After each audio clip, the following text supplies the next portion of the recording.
Yüzbaşı Hasan. Bir gelişme mi var? Komutanım, örgüt yeni bir video yayınladı. Ama izlemek istemeyebilirsiniz. Nazlı mı? Maalesef komutanım. Göster. Düşman Türk Devleti için verdiğimiz süre dolmuştur.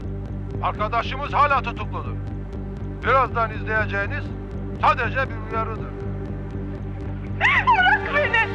Yapmayın! Bırakın! Bırakın ne olur! Yapmayın!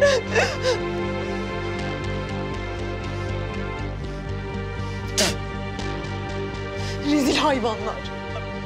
Takas olmazsa delik deşik ederiz kızı. Yapma! Bırak! Bırak! Yapmayın!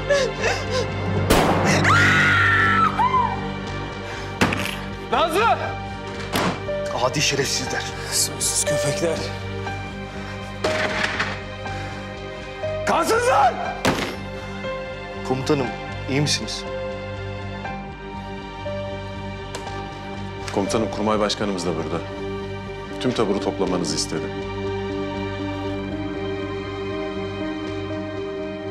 Biraz acır ama göçer sonra. Allah belanızı versin. Sakın ölmesin. Bu kız bize canlı lazım.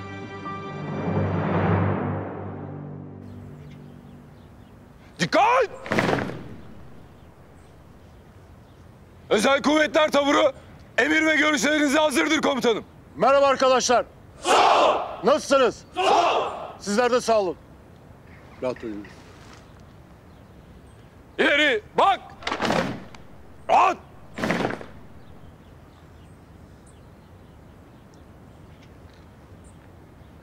Arkadaşlar, beni rahatta dinleyin.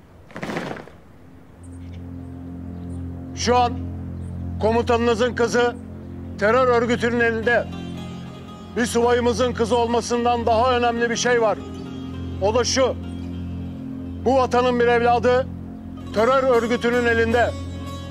Kaçırılan, yaralanan, öldürülen binlercesinden biri. Kimin kızı, kimin yakını olduğunun hiçbir önemi yok. Bizler bu ülkedeki bütün vatandaşların hizmetindeyiz. Edirne'deki Bakkal Mehmet Efendi'nin hizmetindeyiz. Ağrı'daki Çoban Halil'in hizmetindeyiz. Hatay'daki Fatma Nine'nin hizmetindeyiz. Trabzon'da, Van'da, Ankara'da, İzmir'de, İstanbul'da, her yerde ve her saniye bütün vatandaşların hizmetindeyiz.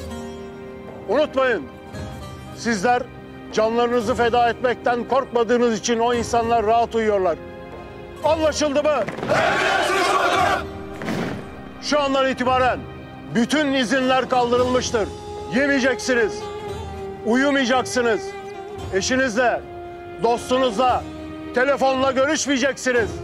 Sadece ve sadece bu evladımızı kurtarmak için nefes alacaksınız. Anlaşıldı mı?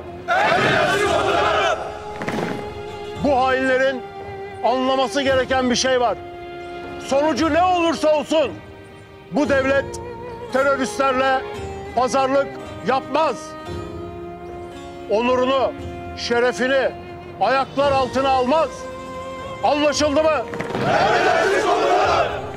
Bunu da başaracak olan bu ülkenin aslanları olan sizlersiniz.